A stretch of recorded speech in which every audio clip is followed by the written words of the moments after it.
KKMD 364마 아랍에미리트에 이어 이라크로 향하는 천궁2 KM-SAM 블락2 떠오르는 제2의 러시아 K-디펜스 이라크는 한국을 원한다? 원래 동체 착륙한 대한민국 공군 F-35A에 관한 CNN 기사와 함께 군 전문가와 함께 분석한 대한민국 군의 장비 운용 능력에 대한 영상을 계획하고 있었습니다. 그런데 우연한 기회에 지난 2021년 12월 20일 더 뉴 아랍에서 게재한 KM-SAM 블락2 천궁2가 이라크로 향하게 될지도 모른다는 내용의 기사를 발견하게 되었는데요. 한동안 공군 및 해군 기사들이 많이 나왔었기 때문에 이번에는 천궁2와 관련된 이라크 기사를 먼저 다뤄보기로 마음먹었습니다. F-35A의 동체 착륙은 미국과 동맹국들을 통틀어서 처음 겪는 사건이기 때문에 외신들도 주의 깊게 살펴보는 것 같습니다. 더 뉴 아랍이 게재한 기사에서 지적하고 있듯이 이라크는 구소련 시대부터 많은 양의 무기를 러시아로부터 도입해왔던 전통을 가지고 있었습니다. 비록 2003년 시작된 미국과 이라크와의 전쟁이 미국의 승리로 끝나게 되면서 이라크군은 미군을 모델로 미국산 무기로 재편되었지만 그래도 여전히 이라크는 러시아 무기들을 선호하는 경향을 보이고 있다고 더 뉴 아랍은 설명하고 있죠. 문제는 1990년대에 일어났던 걸프 전쟁으로 이라크의 방공망이 철저하게 파괴된 상태라는 데서부터 시작되었습니다. 걸프 전쟁으로부터 무려 30년이라는 시간이 지났고 방공망을 재건해야 할 필요를 느끼고 있었던 이라크는 내심 러시아의 S-400 시스템을 도입하고 싶어 하지만 미국의 적대국들에 대한 통합제재법 이하 CAATSA에 따른 제재를 받을 수도 있다는 문제점에 봉착하게 된 것입니다. 이리저리 고민하던 이라크에게 최근 기가 번쩍 뜨이는 이야기가 들려왔습니다. 아랍에미리트가 다층 방공망을 강화시키기 위해 대한민국의 중거리 지대공 요격 시스템 천궁2 KM-SAM 블락2를 도입한다는 소식이었습니다. 게다가 천궁2에 사용된 기술은 이라크가 내심 원하고 있던 러시아 S-400에 기반을 두고 있을 뿐만 아니라 대한민국이 완벽하게 현지화시켜 놓았기 때문에 미국의 CAATSA 법에 따른 제재를 받을 우려도 없다고 하니 관심이 쏠릴 수밖에요. 게다가 이라크는 이미 대한민국의 T-50IQ를 도입하여 운용하고 있고 KF-21 보라매의 잠재적 구매 국가로 손꼽히고 있는 나라이기도 합니다. 만약 이라크가 대한민국의 천궁2를 도입한다면 원하는 방공 시스템도 없고 대한민국과의 안보 협력도 증진시킬 수 있게 됩니다. 그야말로 누이 좋고 매부 좋은 결과를 불러올 수 있다는 분석이죠. 지금까지 말씀드렸던 분석은 제 생각이 아니고 더 뉴 아랍이 하고 있는 이야기를 요약한 것입니다.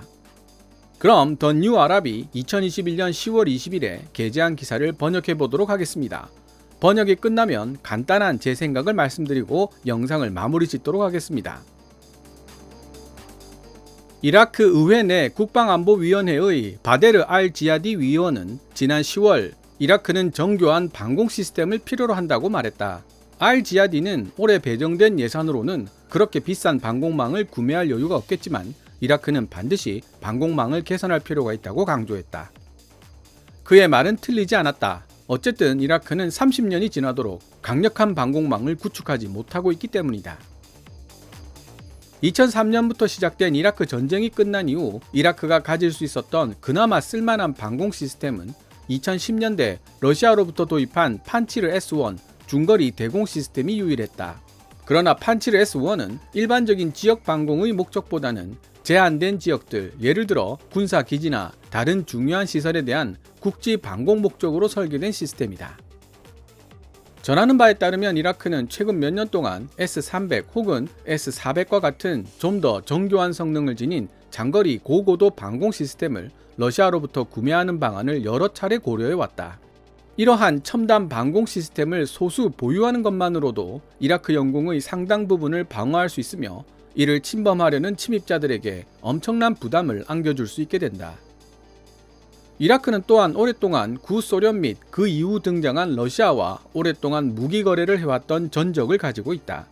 사담 후세인이 장기 집권했던 기간 동안 이라크는 4세대 전투기 미그-29A 펄크럼을 포함한 대부분의 전투기들과 함께 지대공 미사일 시스템의 대다수도 구소련으로부터 조달했었다.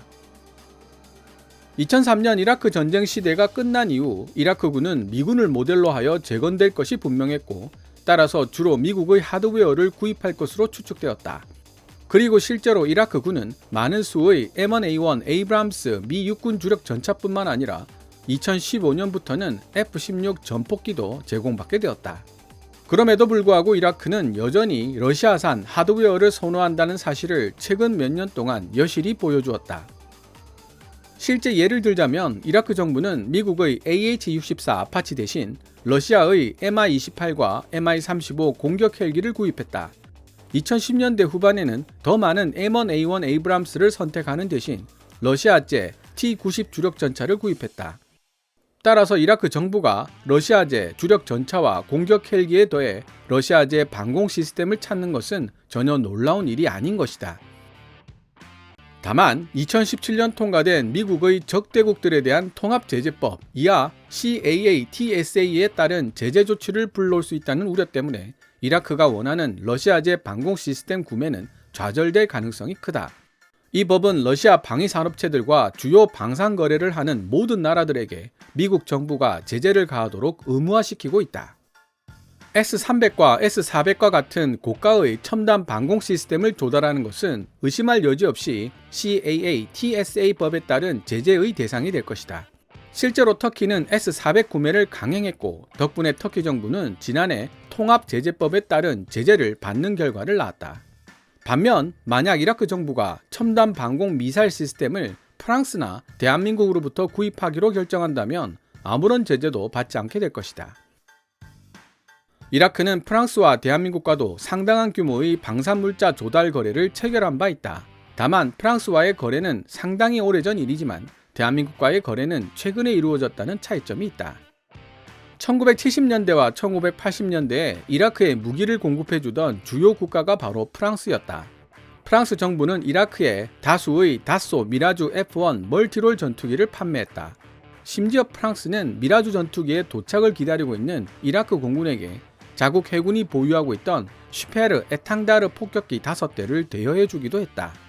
1980년대 10년 동안 격렬하게 지속되었던 이란-이라크 전쟁 당시 이라크는 이렇게 빌린 프랑스 폭격기를 페르시아만에 즉각 투입하여 적국의 상선을 공격하는 데 사용했다.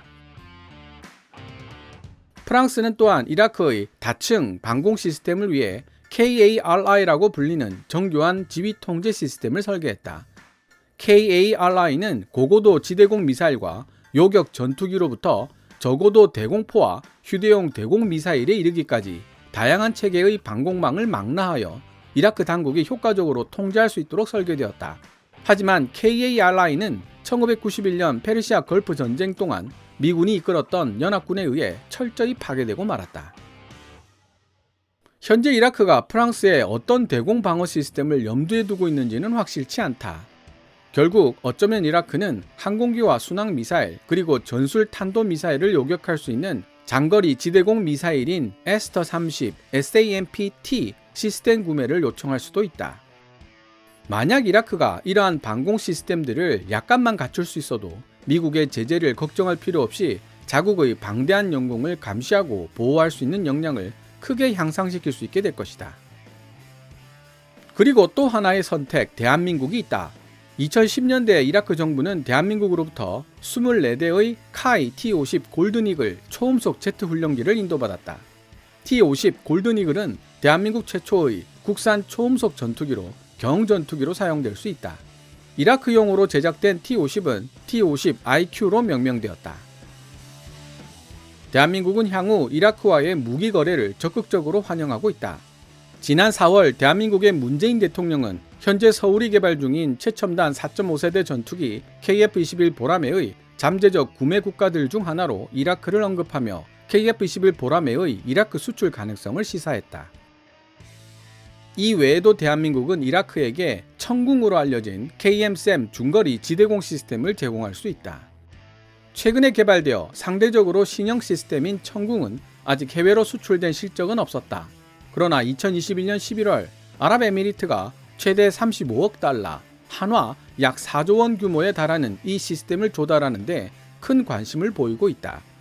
아랍에미리트 국방부는 KM-SAM 청궁이 아부다비의 강력한 다층 방공망을 지금보다 한 단계 더 높은 수준으로 끌어올리는데 크게 기여하게 될 것이라고 말했다.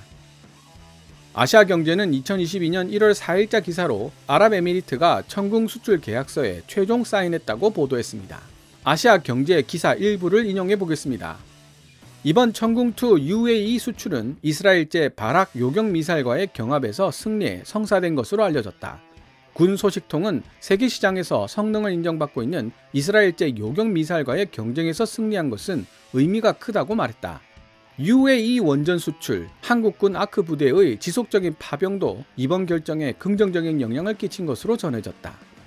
UAE가 천궁 수입을 확정지어줌으로써 이라크의 결정에도 큰 영향을 미치게 될 가능성이 높아졌습니다. 게다가 더 뉴 아랍의 기사는 왜 이라크가 대한민국의 천궁을 선택해야 하는지에 대한 설명을 계속 덧붙이고 있습니다. KMSM은 또한 이라크의 방공망이 요구하는 조건을 만족시키는 논리적 선택임을 증명할 수 있는 능력을 지니고 있다. 대한민국의 천궁 시스템은 러시아의 기술 지원을 받아 개발되었으며 S-400과 S-350E에 사용되고 있는 9M96 미사일 기술을 기반으로 하고 있다. 비록 천궁이 러시아 기술을 기반으로 하고 있다고는 하나 글로벌 시큐리티가 지적하고 있듯이 대한민국 기술진에 의한 현지화와 산업화가 완벽하게 진행되어 이제는 대한민국이 직접 만든 현지 시스템으로 간주해도 무방할 정도이다. 따라서 대한민국의 천궁 KM-SAM은 미국의 반감을 사거나 통합제재법에 따른 불이익을 감수하는 위험 없이 이라크가 S-400의 대안을 얻을 수 있도록 도와줄 수 있다. 그뿐 아니라 KM-SAM을 도입한다면 떠오르는 방산 강국 대한민국과의 안보관계를 강화하는 데 큰 도움을 줄 수도 있다.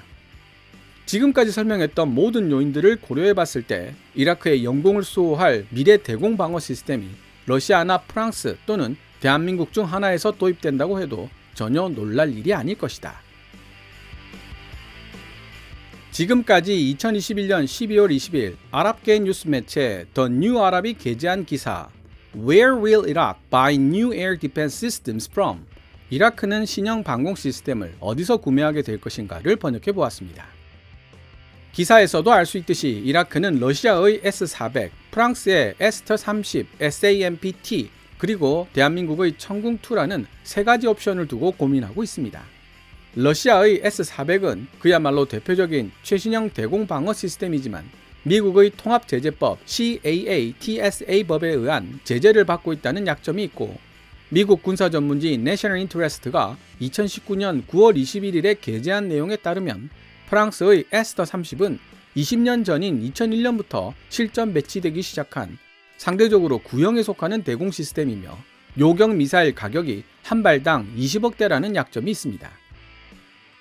대한민국의 천궁2 KM-SAM 블락2는 러시아 S-350E 내지는 S-400 기술을 기반으로 하고 있어 비교적 최신형 대공 방어 시스템에 속하며 미국 CAA-TSA법의 제재를 받지 않는다는 장점을 가지고 있습니다. 요격 미사일 한 발당 가격도 15억 원대로 프랑스 에스터-30보다 저렴합니다. 오늘 더 뉴 아랍의 기사를 번역하면서 또 한 번 러시아가 대한민국 방산 기술에 미친 영향력이 얼마나 지대한 것이었나를 생각해보게 되었습니다. 전투기 관련 기술을 제외하고서 러시아 기술의 입김이 닿지 않은 곳이 없다는 느낌이 들었기 때문입니다. 구소련이 경제위기로 해체되면서 평상시 같았으면 절대로 외부로 유출되지 않았을 고급 군사기술 상당수가 대한민국으로 유입되었다는 사실은 이제 거의 상식이 되어버렸습니다. 대한민국은 특유의 열정과 학구열로 러시아가 전해준 기술을 완벽하게 자기 것으로 흡수했고 이제는 그 기술을 토대로 원조국 러시아의 방산 제품들과 경쟁을 하고 있는 수준까지 올라왔으니 감개가 무량할 뿐입니다. 대한민국 방산 제품에서 러시아의 향기가 느껴지는 것은 단지 저의 착각에 불과한 것일까요? 떠오르는 제2의 러시아 K-디펜스가 이제 세계 곳곳을 누비고 있습니다. 더 뉴 아랍이 대한민국을 러시아 및 프랑스와 동급의 기술력을 지닌 신흥 방산 강국으로 서술해 놓은 내용을 보면서 중동의 모래바람을 헤치고 달려가는 K9 썬더와 K2 흑표 그리고 AS-21 레드백의 모습이 눈앞에 보이는 것만 같았습니다. 여기에 FA-50 블락 20와 KF-21 보라매가 편대를 지어 사막 위를 날아가는 모습까지 볼 수 있다면 지하에 계신 조상님들께서도 박수를 치시며 흥겨운 어깨춤을 추시지 않을까 상상해봤습니다. 오늘 KKMD에서 준비한 내용은 여기까지입니다. 좋아요와 구독 신청은 제작자에게 큰 힘이 됩니다. 대한민국 방위산업과 군의 발전을 위해 건의하고 싶은 내용이나 알리고 싶은 사연이 있다면 아래 이메일 주소로 언제라도 연락 주시기 바랍니다. 지금까지 시청해 주셔서 감사합니다. 케빈스 밀리터리 채널 KKMD